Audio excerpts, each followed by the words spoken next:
The midday Lego sun beat down like judgment. Horns blared. Vendors shouted. The world was rushing, except for one man, Daniel Ease, who gently pulled his dusty yellow taxi to a curb just outside the Grand Orchid Hotel in Victoria Island. Daniel was a man of habit. Every day, he wore a neatly pressed shirt, clean slacks, and always carried a small photograph of a girl in a school uniform, his daughter Chica. Today was supposed to be just another day, but fate had its own route planned. The hotel doors opened with a hiss of cool air. Out walked Mrs. Vanessa Thornhill, draped in designer silk, her heels clicking like gavel strikes on marble. Her sunglasses cost more than Daniel's entire monthly income. Behind her, two bellboys dragged a cart of expensive luggage. "Driver!" she snapped, though Daniel hadn't moved or even looked away. He stepped out respectfully. "Madam, good afternoon." She frowned. "Why are you standing?" "Do your job." Daniel opened the door for her, bowing slightly. She scoffed and slipped inside, holding her phone up for a selfie. As he pulled away from the hotel, Vanessa coughed. "Why does this car smell like cheap air freshener and sweat?" Daniel didn't respond. He had long learned that silence was the safest armor. Vanessa wasn't done. She glanced at the worn rosary hanging from his rear-view mirror and sneered. So predictable. Poor people and their imaginary hopes. Daniel's knuckles whitened on the steering wheel. The ride was barely 10 minutes old when Vanessa's voice rose again. "Stop here," she commanded suddenly. "I said stop." Daniel swerved gently to the side. She flung the door open before the vehicle fully halted. "You have no right to be driving in this state," she hissed, stepping out and snapping a photo of his license plate. Filthy car, filthy man. People started to gather. A few street vendors paused. Daniel, still inside the car, was too stunned to speak. Vanessa faced a growing crowd. "Do you know what this thing said to me?" she shouted, pointing at Daniel. "He made a pass at me. Can you believe it?" The crowd murmured. Daniel's eyes widened. "Madam, I would never—" "You touch my arm," she shouted. "How dare you?" Cameras were already rolling. By the time the police arrived, Vanessa's accusations were viral. A few women clapped. A few others stood back, unsure. Daniel was too humiliated to defend himself. He looked up at the towering building beside him. He saw something, a security camera, mounted directly above, watching everything. Back at the police station, Daniel sat in silence. Officer Ademola flipped through his notes, unsure what to make of the situation. "Sir," Daniel finally whispered, "I didn't do anything." Ademola studied him. He saw something most didn't, pain. "Let's review the footage," the officer said. Vanessa's outburst hadn't sat right with him. Meanwhile, Daniel made a quiet call. "Chica," he said softly into the phone, "Papa might be a bit late today. Don't be scared, okay? I'll explain when I get back." From the other end, a soft voice replied, "It's okay, Papa. Just be safe." She was his whole world. Everything he did, every kobo saved, was for her spinal treatment. Vanessa, however, wasn't done. 2 days later, Vanessa returned to the hotel for another event, waving to press cameras and joking about the scandal. "Oh, I told you," she laughed. "He was staring at me like I was a meal. I had to put him in his place." But the hotel had already submitted security footage to the police. In it, Daniel was seen only opening the door. He never touched her. He never said a word. And when Vanessa accused him on the street, the camera caught her glancing at the lens knowingly. The truth was about to boil over. Officer Ademola released the footage to the hotel manager, who, furious at Vanessa's false report, leaked it online anonymously. Within hours, the video exploded. Title, "Lies Uncovered. What this rich woman said isn't what really happened." It trended. People recognized Vanessa's face. The once praised socialite became the symbol of cruelty and false accusations. And Daniel, he was still at the police station when the world changed. His phone buzzed endlessly.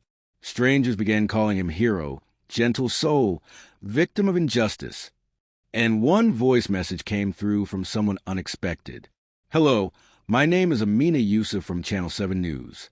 Mr. Daniel, we'd like to share your story. Please call back. That night, after being cleared of all charges, Daniel returned home. His one-room flat in Surrey was modest, a patched ceiling, a fan that worked when it felt like it, and a portable hospital bed in the corner. Papa!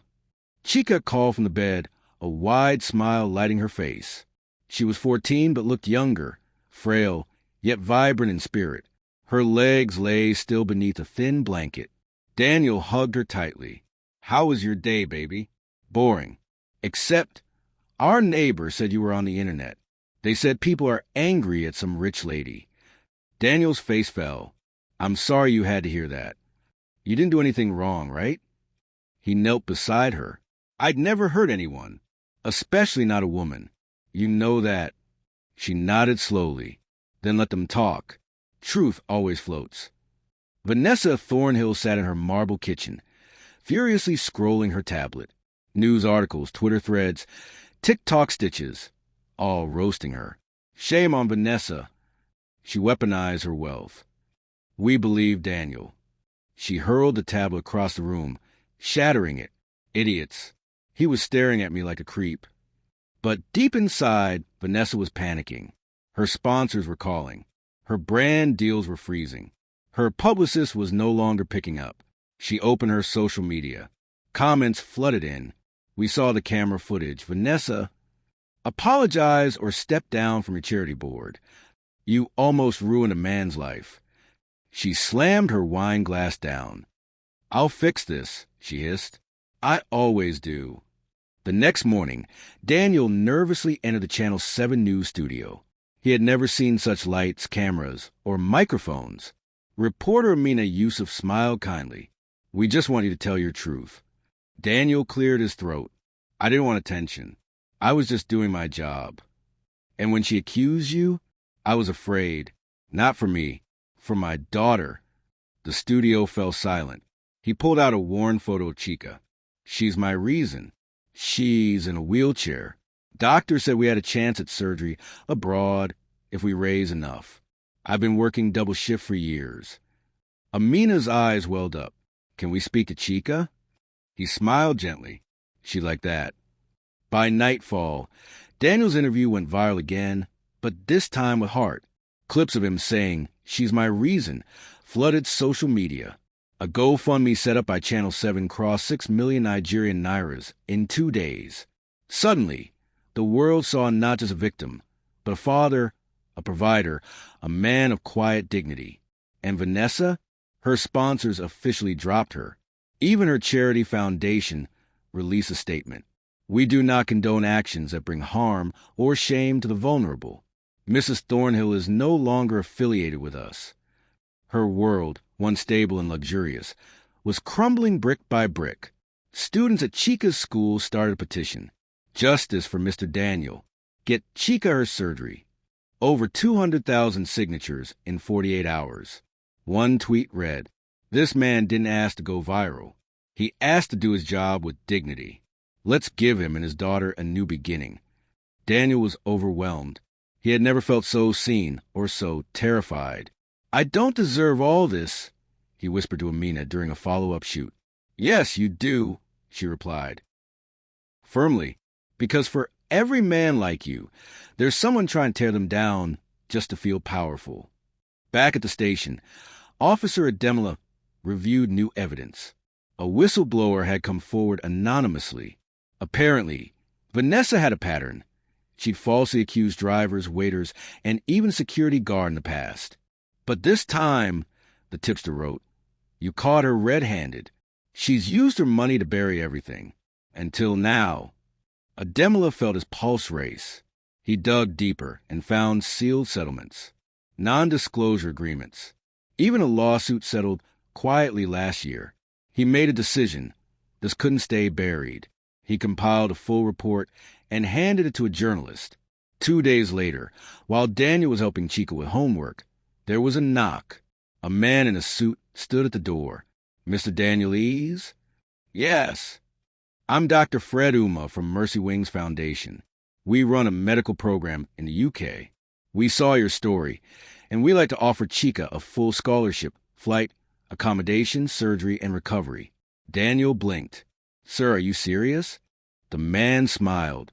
One condition. Let us share the story.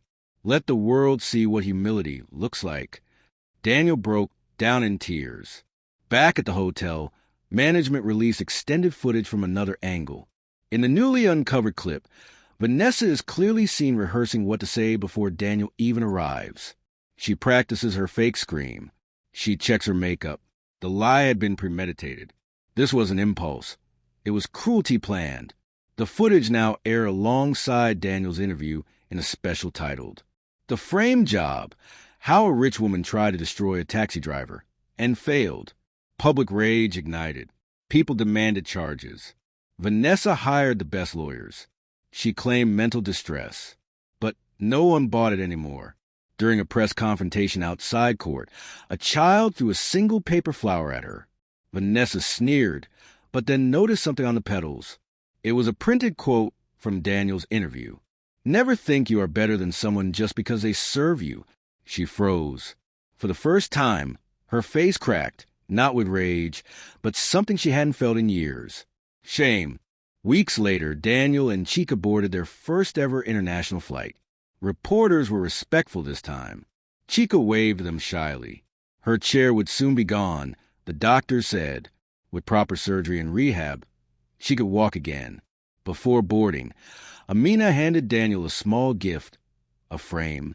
Inside was a newspaper clipping of the first headline that defended him. "Humility wins." He hugged her. "Thank you for seeing me." Amina nodded. It's about time the world did. As the plane lifted off, Daniel looked out the window, gripping Chica's hand. For once, he wasn't driving.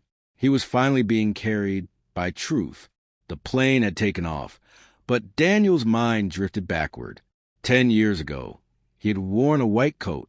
Dr. Daniel Ease, pediatric neurosurgeon at Lagos Memorial Hospital. Yes, doctor. He had studied abroad, returned home with dreams. But one rainy night, a drunk senator's son crashed into his car. His wife, Nkechi, was killed instantly.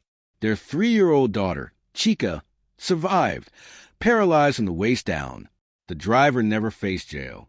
Instead, Daniel was compensated and quietly removed from the hospital after he spoke out publicly. The settlement money dried up with medical bills. With no more job and no justice, Daniel turned to driving. He never spoke of it, until now. Meanwhile, Vanessa reemerged on her own terms. She released a glossy apology video. "Sometimes," she said tearfully, "our fears make us act irrationally. I sincerely apologize if Mr. Daniel felt hurt. People weren't fooled. Top comments flooded in. You rehearsed your scream. That wasn't fear. This is an apology. It's reputation management. Where's the donation to Chica's recovery fund? Where's the real accountability?" Vanessa, once envied, had become a cautionary tale. And yet, she wasn't done scheming. Vanessa called a meeting with her lawyer. "I want to sue Channel 7, she hissed. "They defamed me. They had no right to share hotel footage." Her lawyer hesitated. "Ma'am, that footage wasn't just admissible. It was essential to disproving a criminal accusation." "I was emotional," she snapped. "They'll subpoena everything, including your past false reports." She stared coldly. "Then we bury it." But she forgot something. The world was still watching, and someone had recorded that meeting. In the UK, Chica's surgery went smoothly. Doctors were stunned by her spirit and the bond she shared with her father. One day, as he helped her down the corridor during rehab, a nurse looked closely at Daniel. You used to work at Lagos Memorial, didn't you?" Daniel nodded, surprised. "You're the one who exposed that senator's cover-up. We studied your case in medical ethics class." Word spread among staff. Soon, the foundation that sponsored Chica extended another offer, a medical retraining program for Daniel. A second chance. He didn't answer right away. "I need to ask my daughter," he smiled. Back in the ward, Chica surprised him. "You've given up everything for me, Papa, but I want to see you do what you love again." He fought back tears. "What if I fail?" "You didn't fail," she said. "The system did. But now you've got people who believe in you. Let them help. She handed him a white coat, folded neatly on her lap. I asked him to keep it for you. The name tag still read, Dr. Daniel Ease. With her lawsuits rejected and her brand in ruins, Vanessa went for the nuclear option. She released a tell-all memoir, I Was Targeted, The Dark Side of Social Media Trials. She claimed she was a victim of cancel culture, accused Channel 7 of manipulative editing, and hinted that Daniel was hiding something dark. But the public was smarter now. Within 24 hours, a whistleblower dropped the full hotel security audio online. Every fake cry, every sneer, every whispered line she practiced. The book flopped. Her last card had been burned by her own words. One rainy evening, Daniel received a hand-delivered envelope at the UK hospital. No return address. Inside, a single page. You may not remember me. I'm the junior doctor who tried to report the cover-up when your wife died. I was silenced, but I've kept everything. The senator's files, the driver's confession. It's all in a flash drive. I never forgot what they did to you. Now justice can speak. Dr. Tolu Ajayi. Daniel's hands trembled. The past had come knocking. The flash drive contained it all. Surveillance footage of the senator's son partying the night of the crash. Audio of the bribe negotiation. Records of Daniel's forced resignation. Daniel sat in stunned silence. 10 years of bottled grief uncoiled in his chest. Chica wheeled over. What's that? He showed her. Her eyes widened. We can fight back now. Daniel didn't respond. He simply stood, picked up the drive, and called Amina Yusuf. 6 months later, Daniel and Chica returned to Nigeria. He no longer drove a taxi. He wore his white coat, proudly, as a guest lecturer at a medical conference on ethical accountability. Amina introduced him. Ladies and gentlemen, please welcome not just a father, but a doctor, a survivor, and a symbol of what happens when truth refuses to stay buried. The applause was thunderous. Vanessa, watching from a distant hotel room with curtains drawn, smashed another glass. She was now a pariah. And Daniel, a national icon. The final twist came not from the court, but from the people. When Amina aired the hidden files, public, outrage reached critical mass. Protesters gathered at Lagos Memorial, demanding investigations into cover-ups. The senator's son, now a gubernatorial aspirant, withdrew from the race in disgrace. An independent panel reopened Daniel's original case. Compensation talks resumed, but Daniel only requested one thing: fund a spinal injury unit in my daughter's name. That's all I asked. It was approved unanimously. Once the darling of high society, Vanessa Thornhill now lived in near isolation. Her mansion, once alive with parties and paparazzi, was now quiet, curtains shut against the world she once ruled. But she couldn't hide forever. One morning, she received a letter from a legal firm representing the Coalition for Truth in Healthcare.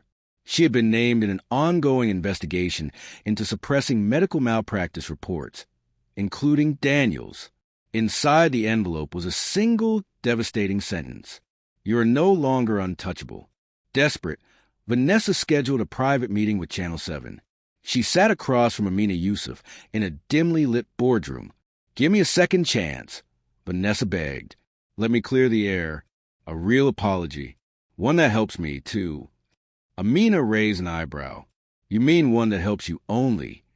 Vanessa leaned forward. "You don't understand what it's like to be hunted by the public."